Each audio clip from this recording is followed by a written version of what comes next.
Wyatt Carlson. I have the honor of serving as chapter president for SIGEP here at Mizzou. We had Foster out tonight to speak to our chapter about mental health and some of the issues surrounding that, and how to learn and grow through those things. I had some really big takeaways from the presentation he gave. We got guys really engaged, and we really loved it. For me, the idea that your life is worth living, that big motto, is huge. And hearing how that mixes in with some of the statistics around mental health, especially for men, but really for everybody. When Foster asked at the very beginning, raise your hand if you yourself have experienced, proximity to suicide, whether that be someone you know, someone you love, a friend of a friend. Every single hand in the room went up. So I think that's really impactful. That shows just how important getting this message out there is for us. We really enjoyed the experience. There's nothing better than having someone engaging, come in and speak to your organization, speak to your group, just to spread a message that matters as much as this one. So I'd absolutely recommend checking out Underwater Fly Zone, bring Foster in and see what he can do for you.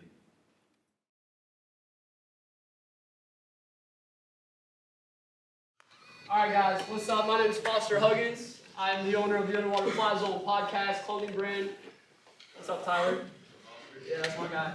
All right, so I own this podcast and clothing brand called the Underwater Fly Zone. I just want to start this off by saying thank you to Wyatt and thank you to Drew. I don't know where Drew's at, but thank you, Drew, helping me get this set up. I talked to Wyatt back in August, asked him if I could come to this presentation.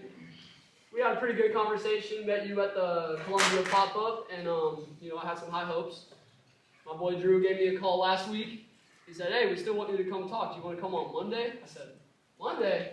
Quick turnaround, but hey, we did it. We're here, and I'm excited to be here. I got a story to tell you guys. It's a story I do not like to tell. It's a very tough story to tell, but it's one that I feel is pretty important, and I just want you guys to hear it.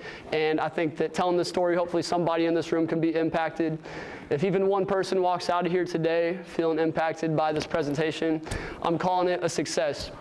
All right, I drove here from Kansas City, just got in about 30 minutes ago, parked, felt like an hour away, walked in the cold. I'm here for you guys tonight. Right after this, we're going home. We drove all the way out here for you guys. So like I said, hopefully one of you boys out there can be impacted by the presentation I'm about to give, all right? So like I said, I don't like to tell the story, but I'm about to tell y'all it. So I'm going to take y'all back to second grade, all right? I'm on the bus. I'm in second grade. My little brother, it's his first day of school. He's in kindergarten.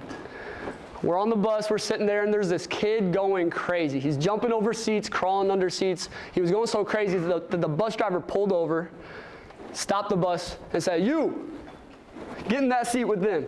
He put him in me and my brother's seat. So now me and my brother and this kid were sitting in the same seat, and we noticed we all have the same red backpack. Back then, that's all it took. We were best friends. Kid's name was Kyle. And this kid, I didn't realize at the time, but that kid would go on to be such a good friend to me. I considered him a brother. Like, this dude, we were good friends for a while. Growing up, we started this wiffle ball league in my neighborhood. And after we started the wiffle ball league, this dude really became like a brother to me. He would come to family stuff. He would, he came to our Christmas tree lighting thing that we did as a family. This kid was like our third brother. Me and my little brother Carson, we considered him our third brother. And everything was good. It was fun. He was, like I said, he was like one of my best friends. And that's why on April 24th, 2017, it was really tough when I had my head down in English class. I just took an end of course exam, had my head down, and I was chilling. End of the year, it was April, feeling good. Summer's coming up. What else? I just had gotten my first girlfriend.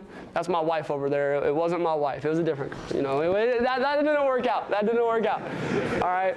But, I'm sitting there, head down, just finished the test, just got a girlfriend. Summertime's coming up. Feeling good, y'all. I was feeling good. And then the door opens up to my classroom, and my aunt is standing there. My aunt was a secretary. She worked in the front office. So she's standing there. When she shows up, that means somebody's going home. So I see her, and she says, Foster, you're leaving. And I was like, this day just got even better. Peace out, y'all. I freaking get up. See y'all later. Strutting my way out the room. Feeling good. Leaving school early. And then my aunt started giving me like weird vibes walking down the hall. And I'm like, Aunt Chrissy, is everything okay? Like, why am I leaving school? What happened? And she goes, Foster, it's not your family. And I said, not my family? What do you mean by that? Like, not my family? When she said that, I knew something bad happened because I'm leaving school for no reason in the middle of the day. She's saying it's not my family. I just started fearing for the worst. I'm like, did my house burn down? Did my dog die? I had no clue what I was leaving school for. But we get to the front of the school. She hugs me. She tells me she loves me. And I walk out, and when I walk out the school, I see my dad, my mom, and my little brother standing out front of the school. And I'm like, all right, it's a Monday morning. My dad should be at work. My mom should be at work. And my little brother should be in middle school. What are they all doing here at the high school, picking me up early? So I'm literally fearing for the absolute worst. And what they told me was the last thing I ever would have guessed. I thought my house burned down. I thought my dog died. I didn't know what the heck to expect. But what they told me was literally the last thing I would have guessed. They told me my best friend Kyle, the third brother I told you about, my mom looked at me and she said, Foster, Kyle shot himself last night. And I said, my first thought was, why? Okay, that happened, but why are they pulling me out of school? Like, if he shot himself, it probably was in the foot. He's probably fine. He's probably in the hospital recovering. Never did I think that he intentionally did it. I thought it was an accident. You know, he might have been messing around with a gun and like shot his finger or his hand or his foot or something. My dad looked at me and said, no, Foster, he's actually gone. He passed away. And in that moment, the version of myself that walked out of that school died right there, and a new version of me was born. I was never the same after that moment. This is a picture of us when his gravestone got put in. That's me back when, ignore the KU shirt, sorry Mizzou people, didn't peep that, but that's me and my brother at Kyle's grave when they put his tombstone in. And, you know, that was a hard time. That was on a Monday when we found out, and his funeral was that Friday. So something I forgot to tell you is that on the Saturday, so we found out on the Monday. That Saturday, we were with Kyle. I picked him up at like 9 a.m., hung out the whole day. We skipped rocks, went fishing, played baseball. He ate dinner with us. I drove him home that night, and I dropped him off, I leave, I look in my back seat, he forgot all of his fishing stuff in my car. So I was like, turn all the way back around, go back to his house. He comes out, gets his fishing stuff. And I said, if you leave your fishing stuff in my car again, boy, we're gonna have to fight. And he said, man, you don't wanna fight me. And I did not know in that moment that that would be the last thing I ever said to Kyle. That was my last words, last thing I ever said to my best friend, a kid that I consider my brother. Next thing you know, the next Saturday, that Saturday night, that happened. The next Saturday night, he's already passed away. His funeral had taken place, and I carried his casket in the funeral, took him to his burial site on Saturday. So this Saturday night, I'm hanging out with the dude, everything's fine. The next Saturday, he is buried, and it happened that fast. And I never would have guessed. And to this day, we still don't know why he did what he did. No clue, and that's something I've had to live with. But the reason I tell you guys this is because if the statistics that I read are true, many people in this room have a similar experience. And if not a similar experience to that, many of the people in this room have experienced suicidal thoughts themselves. Many of y'all have experienced suicidal thoughts yourselves. If you feel comfortable, I just want, if you have experienced those thoughts, or if you've known somebody, or if you've been affected by suicide in any way, just raise your hand. See, that's a lot of people, man. It's a lot of people. It's sad. It's sad. And do you know what else the statistics show? Is that men, we make up 50% of the population, but we make up 80% of the total suicides that happen each year. So that right there is why I'm here right now. That's why I got off work early and drove out here for you guys. That's why I'm here, because I deeply care about each and every single one of you.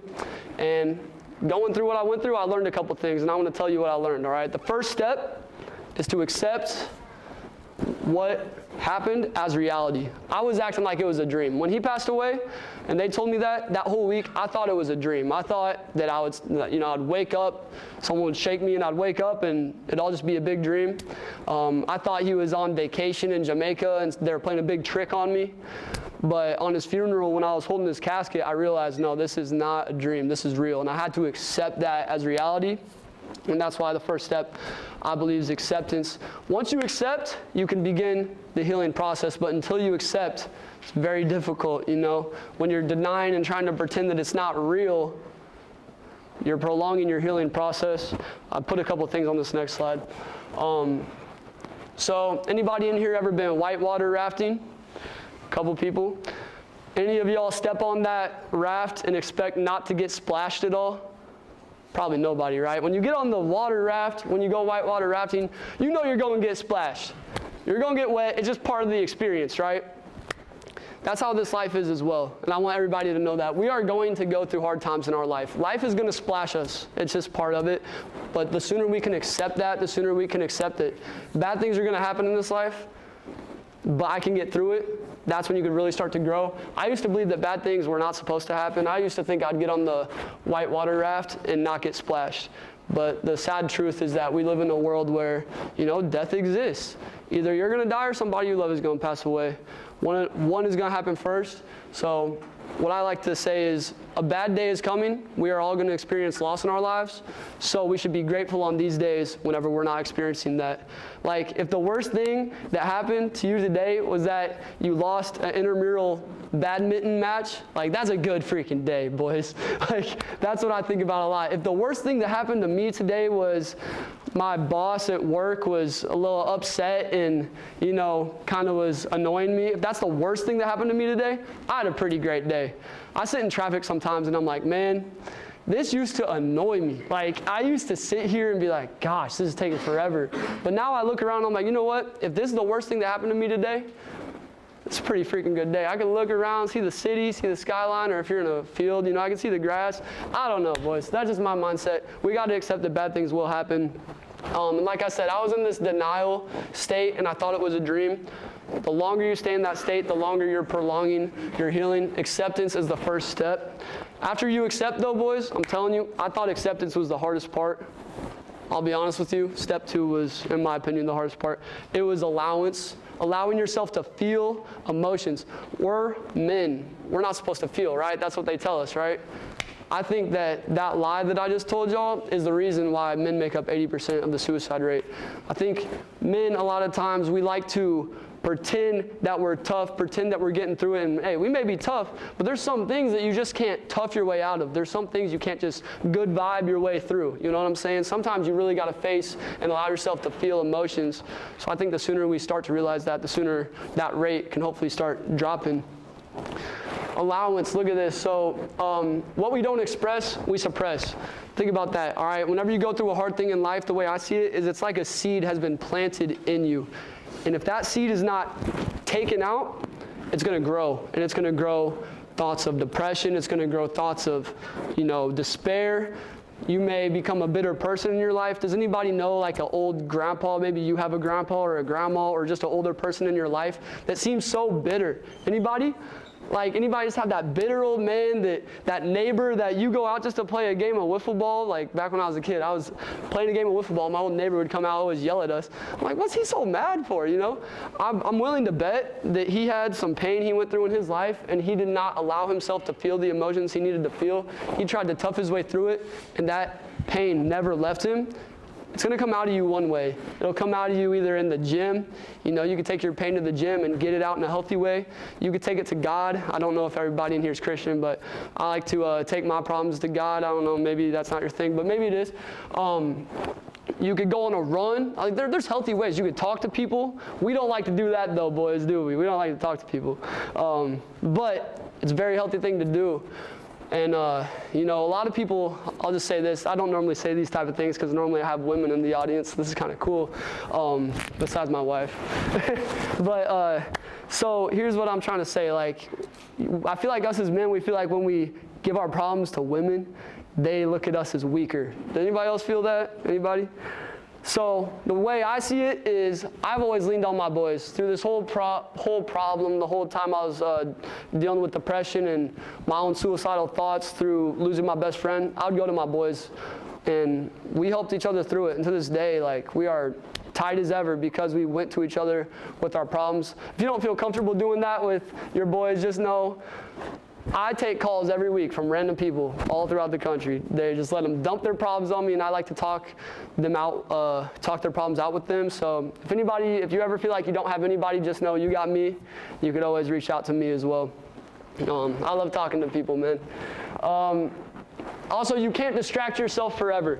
Do you know what I used to do when I was dealing with pain? I'd play Wii Sports baseball because I'd distract myself from the pain I'd be going through. I'd be like, man, I don't want to deal with that depression. I just want to go play Wii Sports baseball. Freaking hit some home runs and stuff. But the problem is eventually Wii Sports baseball got very boring. I played so many games, leveled up so many times. It's like, man, this is boring. Now that that's boring, I still got the pain. I still got the problem. And eventually I just had to realize I can't run from this anymore. Pain is progress, y'all. When you go to the gym, you lift that heavy weight, it freaking hurts a little bit. You know, your muscles tear, it hurts. But it's progress. Your muscles are getting stronger. That's just how your mental health is, y'all. The harder things we go through in life, the harder the thing, the stronger you get. Pain is progress, all right? So just know, every time you go through pain, you're becoming a stronger person. Stop running from the pain. I challenge y'all to face it. I know it's tough. But I promise you it'll help you with your healing. Now that we've accepted and allowed, it's time for the best part, baby. The rebuild, all right? The rebuild. Now, the rebuild oftentimes starts at rock bottom. I remember when my rebuild started, all right? Felt like a storm had came through and destroyed my life. My best friend doing what he did, it destroyed my life for a long time, about a year. But 2 days before his 1-year anniversary, I'm on a bus ride, and I have my headphones in, and I'm thinking, my life can't get any worse. Anything could happen to me right now, and I don't think I mentally can feel any more depressed than I do right now. I don't think it gets worse mentally. Yeah, there's worse things that could happen to me, but I don't think it's going to make me feel any lower than I feel right now. I'm at the rock bottom. That's literally what I thought. A lot of people, when they hit rock bottom, I feel like they make the decision to leave, right? You hit rock bottom, you think, man, this pain's too much, I'm out. I challenge y'all to look at it a different way. When I felt like I hit rock bottom, I realized, you know what? If it can't get any worse, it can only get better.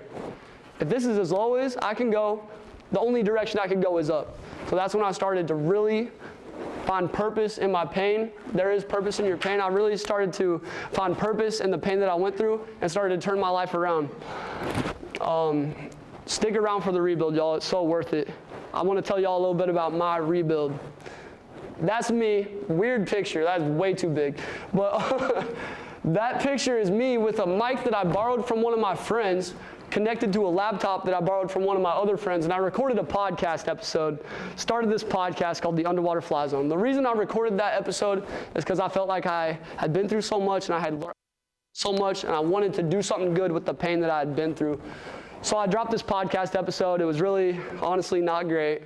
If you ever find it, just don't even bother listening to it. It wasn't great, but it started out my rebuild process. I did a merch drop, y'all. Did a merch drop for this podcast. Thought I'd sell like 3 shirts to my mom, dad, and brother. Turns out I sold like 78 shirts. It was this drop right here.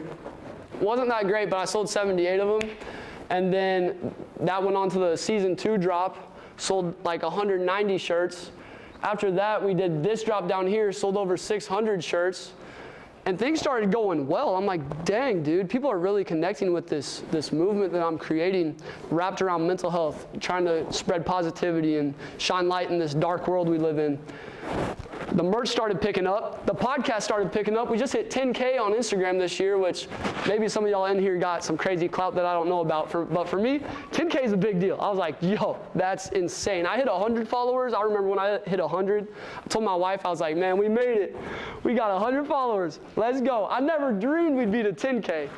We hit 1 million views over here, 2.3 over here, 1.5. I don't say this to flex in any way. I'm trying to show you guys that this all comes from the worst day of my life.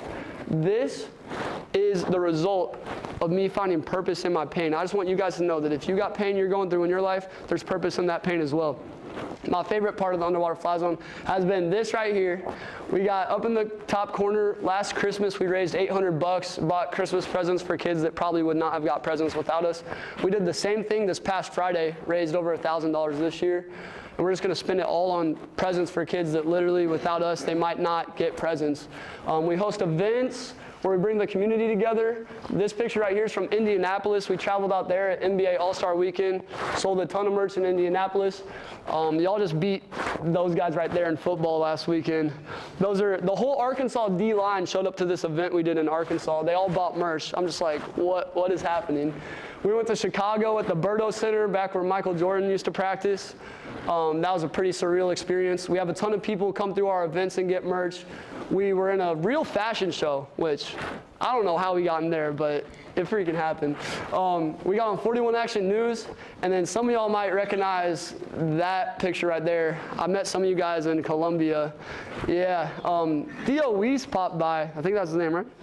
Yeah, he's a dog. He was cool. He was like coming through. I'm not gonna lie, I don't really watch a lot of football. But he's walking through. Everyone's like, oh my gosh. Tyler, you were there, weren't you, when this happened? I walked right up to him. Didn't really know who he was. I was like, what's up, bro? Check my brand out. He comes over. I find out he's like a top receiver. Like, it was crazy. I'm telling you guys, all of this right here stems from the pain that I went through. There was purpose in that pain that I went through, and the same purpose that was in my pain is in your pain as well. The cool thing about us is that we're worthy. All of our stories are unique and different. Every single one of you has a different story than I have. I think that's pretty valid. I mean, I think we all have unique life experiences that make us into who we are. I'm just here to tell you that you are worthy. Those things you've been through, it's worth it. Don't think that your story is nothing compared to somebody else's. There's power in your story, and I'm telling y'all, you're more worth it, and you're more important than you could ever believe. I think that's what the next slide says. You're important, y'all. You don't understand how important you are, and I don't think you ever can understand how important you are. There was this guy, I worked with him at this car wash. His name was Nick, right? He was kind of an angry dude, I'm not gonna lie, but I liked him, he was cool. But I quit the car wash because I went off to college. I come back to get my job back, and I said, hey, what's changing in here? What's been going on at the car wash? And my boss looked at me and he said, hey, remember Nick? Remember that guy named Nick? I said, yeah, I remember Nick. He was cool. He said, yeah, well, 2 days ago, Nick left work. He was real mad about something, and he went out to his truck and he shot himself. And I'm like, what? I was blown away. I didn't really know this dude too well. I worked with him time and time, like rarely, worked with him. I thought he was cool, didn't really know too much of him. I left the car wash after he told me that in tears. Like, I was affected by this for like a month. I was going through a whole nother grieving process. Thankfully, I had already known how to deal with that, but I was dealing with grieving this guy that I guarantee you, when he made that decision to end his life, he was not thinking about me at all. He probably never even would have guessed that I would have been affected at all. He probably thought that if he would have made that act, I probably would not have given two craps about it. But the reality is that it affected me for like a month. And this dude never would have even known, all right? There's so many people out there in the world that care about you that you have no clue they care about you, y'all. Including me. I don't even know most of you guys, but I'm here to tell you guys, I love all of you guys, for real. Like, if you ever need anybody, hit me up. I'll always be there for you guys. But yeah. Your life is worth living. That's the main message we spread with our clothing brand podcast. And I just hope you guys leave here today and never forget that your life is worth living. I don't care how bad things get. Today. Honestly, the worse they get today, the stronger you're going to be in the future. Because the more pain you go through today, the stronger you're going to become. All right? Never forget that there are better days ahead and that your life is worth living. Y'all might be wondering what the heck the Underwater Fly Zone, why did I name my clothing brand podcast the Underwater Fly Zone? I have a quick video, all right? I'm not trying to take all y'all night up, but quick little video, oops, if I could figure out how to work it. I just want to show you guys this video real quick. It hits, maybe not. It's all good, I don't even need to show it. I'll just tell you guys what it means, all right? Basically, in the video, there's these two guys sitting at this soccer game, right? One guy's being all hyped, cheering his team on. The other guy is real mellow, like not saying a whole lot. He's not saying a whole lot. He's just real, like, calm. And throughout the video, at the start of it, it said that it was a suicide awareness video. So you assume that the guy that wasn't saying a whole lot was the one that was focused on. At the end of the video, the guy that was all hyped up, going crazy the whole time, he ended up taking his life, and the other guy walks in and sits his scarf down on his chair. It was just a mind-blowing experience.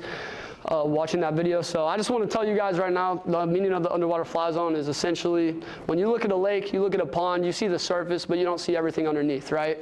You see the surface of the water, but you don't see the fish, you don't see the sunk boats.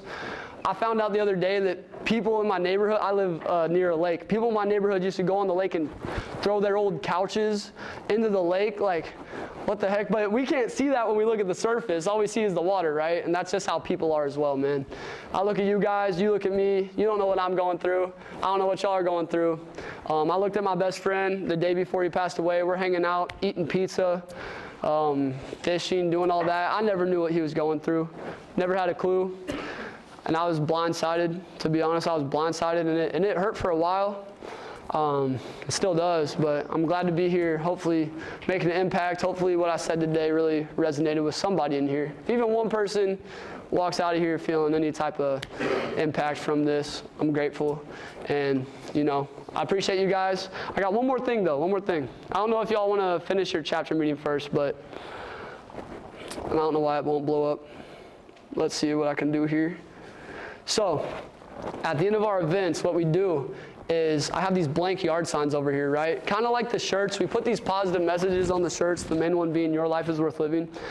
We've impacted people just by making merch and having people wear it around. Like, I get texts all the time, dude, I was wearing your shirt and somebody tapped me on the shoulder and said I made their day. They said that my shirt saved their life. I'm like, there's no way a shirt saves somebody's life, but that's what they say, you know what I'm saying? So our shirts make an impact just simply by putting a message out there and having people look at it.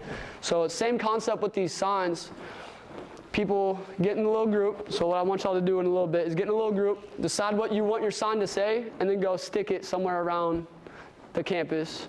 I got 20 signs over here. You don't have to make all 20, but you know, before we get out of here, let's make these signs. I want to get a little photo as well. I also brought some merch that's $40 shirts, but for you guys, it's $25. You know, I buy them for $24, so basically a clean trade. So yeah, if you guys want a shirt, this is probably the best time to get one if you ever did want one. But yeah, let's do this sign thing. I don't know who wants to. What should we do first? Should we do the circle first, or should we? Yeah, let's pass the gavel real quick, and then we'll grab the sign.